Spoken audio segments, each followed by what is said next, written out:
Baik, selamat pagi teman-teman semuanya. Di sini kami kelompok 4 akan mempresentasikan mengenai penilaian dan intervensi klinis.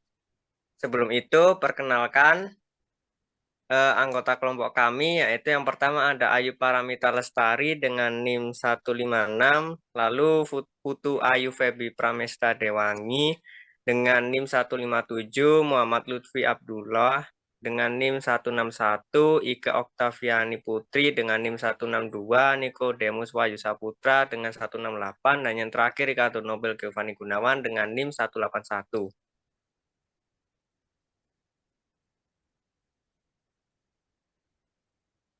Next. Di sini pembahasan definisi mengenai penilaian. Jadi penilaian adalah sebuah proses pengumpulan data untuk menentukan sejauh mana dan dalam hal apa, bagaimana tercapaian tujuan, apa dan bagaimana yang belum tercapai, dan apa yang menjadi penyebabnya, serta apa tidak lanjutannya. Lalu diagnosis keperawatan adalah penilaian klinis mengenai respon manusia terhadap kondisi kesehatan atau proses hidup, terhadap respon individu, keluarga, atau komunitas terhadap masalah kesehatan yang membutuhkan intervensi.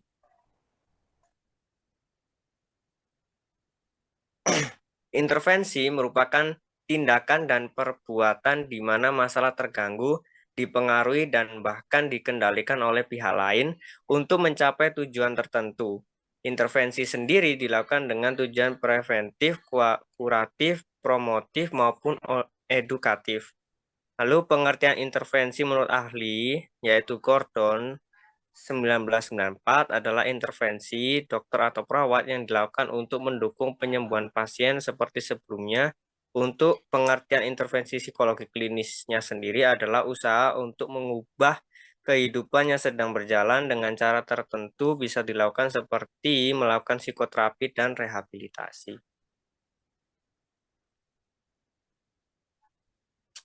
Lalu macam-macam intervensi, yaitu ada 4. Yang pertama intervensi psikoanalisis, kedua intervensi behavioral, ketiga intervensi kognitif, dan keempat intervensi humanistik, eksistensial, dan fenomenologis yang akan dijelaskan teman saya. Baik, selanjutnya ada intervensi psikoanalisis. Psikoanalisis adalah cabang ilmu yang dikembangkan oleh Sigmund Freud dan para pengikutnya sebagai studi fungsi dan perilaku psikologi manusia. Next. Menurut Freud, kehidupan jiwa memiliki 3 tingkat kesadarannya, yaitu conscious, prasadar, dan tak sadar. Freud berpendapat bahwa kepribadian merupakan suatu sistem yang terdiri atas 3 unsur, yaitu S, das Ich, dan das Über. Dalam bahasa Inggris dinyatakan dengan the ID, the ego, dan the superego, yang masing-masing memiliki aspek, fungsi, prinsip, operasi, dan perlengkapan sendiri. Dasar utama psikoanalisis adalah ketidaksadaran. Ialah bahwa seseorang terganggu jiwanya karena terdapat represi atau pengalaman atau ingatan yang mencemaskan ke alam tak sadar. Next.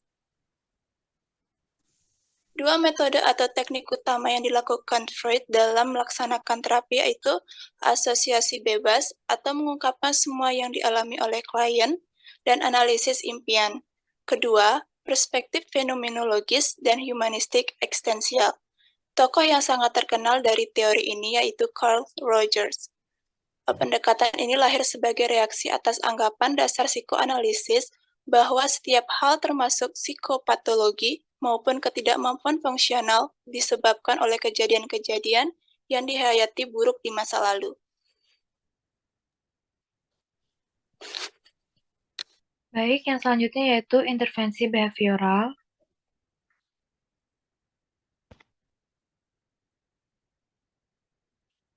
Yang dimana intervensi behavioral yaitu suatu terapi perilaku yang mendasari pandangan dari adanya aliran behaviorisme. Dalam hal ini menitikberatkan dalam pengaruh lingkungan yang dijadikan sebuah faktor untuk pendefinisian, karena terdapat berbagai cara terapi tingkah laku yang berbeda-beda di dalam pendekatan behavior psikologi klinis. Next. Salah satunya yaitu ada terapi perilaku, di mana terapi perilaku ini menggunakan prinsip belajar untuk mengurangi atau menghilangkan perilaku maladaptif. Terapi perilaku ini tidak mencari konflik bawah sadar seperti psikodinamika, tetapi melakukannya dengan cara mendorong si individu untuk mengembangkan persepsinya yang akurat tentang perasaan dan diri mereka seperti yang dilakukan dalam terapi humanistik. Next. Terapi perilaku ini awalnya didasarkan hampir secara eksklusif pada prinsip-prinsip pembelajaran, pengkondisian klasik, dan operan. Tetapi mereka telah menjadi lebih beragam dalam beberapa tahun terakhir. Ini disampaikan oleh McKay dan Ryan tahun 2002. Next. Di sini, classical conditioning ini tokoh yang terkenal yaitu Pavlov, Joseph Wolf, dan Hans Eisenstein. Yang kedua yaitu operan conditioning, yang dimana pendekatan operan learning ini merupakan ide dari Skinner. Next. Yang pertama di sini kita membahas tentang classical conditioning, yang dimana pada prakteknya pendekatan ini efektif untuk menangani perilaku mengompol pada anak. Contohnya, menurut Joseph Wolf dan Hans Eysenck lebih menekankan hubungan stimulus yang dikondisikan dan tidak dikondisikan, tanpa menolak pentingnya reinforcement dan punishment untuk membentuk suatu perilaku.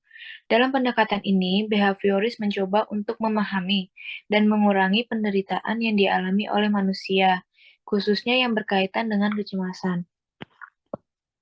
Next. Jenis-jenis dari counter conditioning ini ada dua, yaitu desensitisasi sistematis, pengkondisian permusuhan, atau yang disebut dengan aversive conditioning. Next. Di sini kita selanjutnya membahas tentang operan conditioning. Filosofi dasar di balik penggunaan pengkondisian operan ini yaitu untuk pendekatan terapi bahwa karena pola perilaku maladaptif yang dipelajari mereka dapat dihilangkan. Metode ini juga disebut sebagai functional analysis karena pendekatan ini lebih fokus pada deskripsi hubungan fungsional antara stimulus, respon, dan apa yang ditimbulkan dari keduanya. Teknik terapi operan yang paling terkenal adalah modifikasi perilaku. Penerapan prinsip pengkondisian operan untuk mengubah perilaku manusia. Pendukung modifikasi perilaku percaya bahwa banyak masalah emosional dan perilaku disebabkan oleh konsekuensi yang tidak memadai atau tidak pantas. Ini adalah pendapat dari Stanley dan Turner tahun 1995.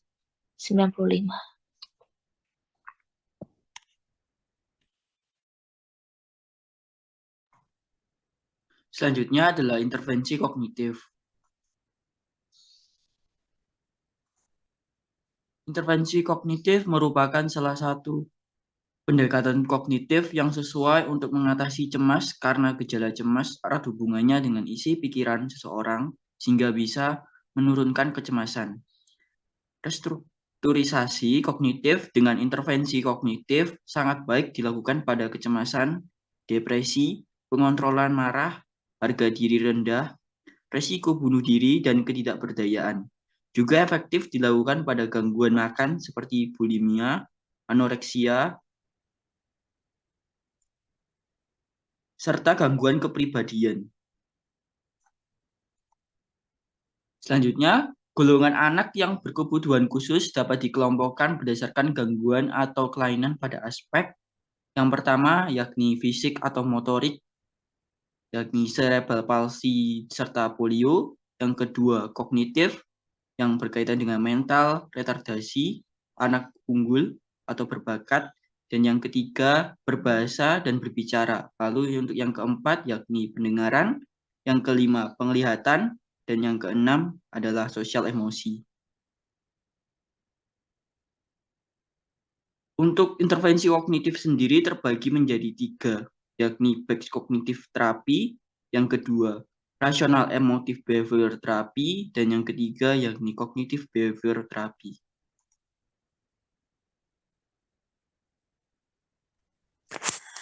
Selanjutnya yaitu intervensi humanistik, eksistensial, dan fenomenologis.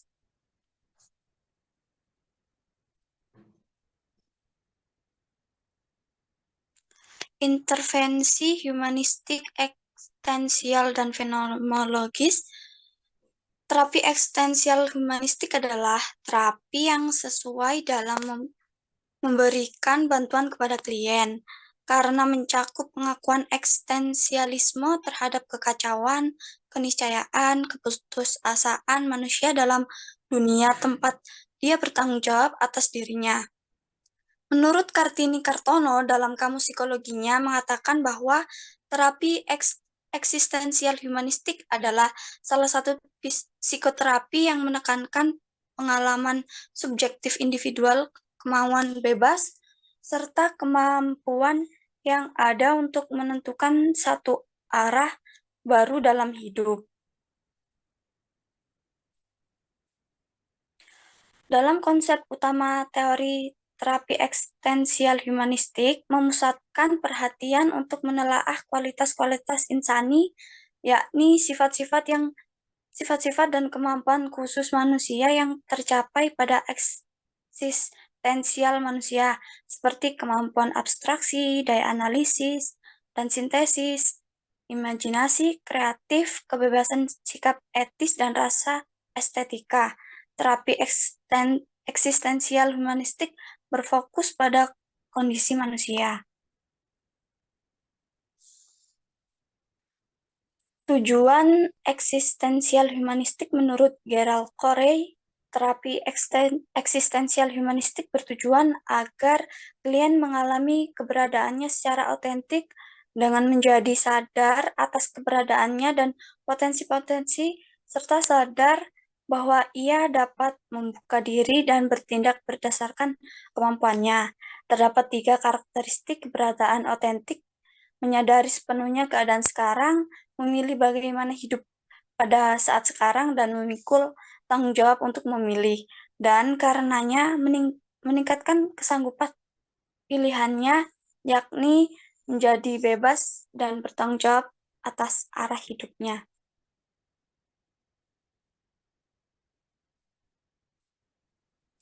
Ciri-ciri dari eksistensial humanistik yaitu eksistensialisme bukanlah suatu aliran, melainkan gerakan yang memusatkan penyelidikannya manusia sebagai pribadi individual dan sebagai dalam dunia, atau tanda sambung menunjukkan ketakterpisahan antara manusia dan dunia. Yang kedua yaitu berusaha melengkapi, bukan menyingkirkan atau menggantikan orientasi-orientasi yang ada dalam psikologi. Dan yang terakhir yaitu sasaran eksistensial adalah mengembangkan konsep yang komprehensif tentang manusia dan memahami manusia dalam keseluruhan realitas eksistensialnya, misalnya pada kesadaran, perasaan-perasaan, suasana-suasana perasaan, dan pengalaman-pengalaman pribadi individual yang berkaitan dengan keberadaan individualnya dalam dunia dan di antara sesamanya. Tujuan utamanya adalah menemukan kekuatan dasar tema atau tendensi dari kehidupan manusia yang dapat dijadikan kunci ke arah memahami manusia. Selanjutnya yaitu intervensi fenomenologis.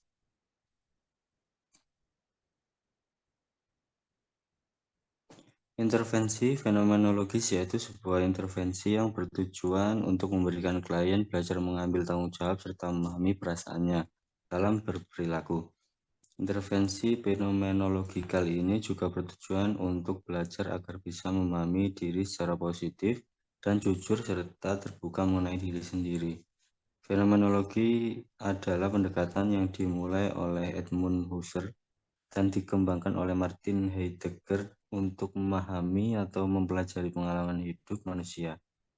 Pada prinsipnya, dengan pendekatan fenomenologi, kita hanya akan memahami kehidupan seseorang jika kita bisa melihat apa yang mereka rasakan.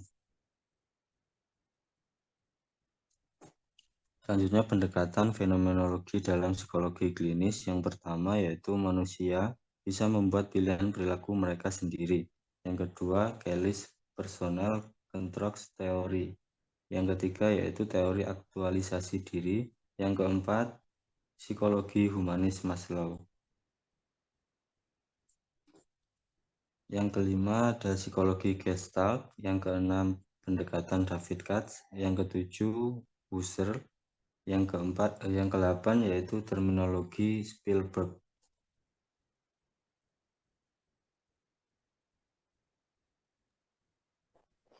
Baik, begitu penjelasan dari kelompok kami. Jika ada yang ingin ditanyakan, nanti langsung di WA Group. Jadi di sini kelompok kami membuka satu sesi saja, yaitu dengan 3 pertanyaan. Sekian dari kelompok kami. Terima kasih.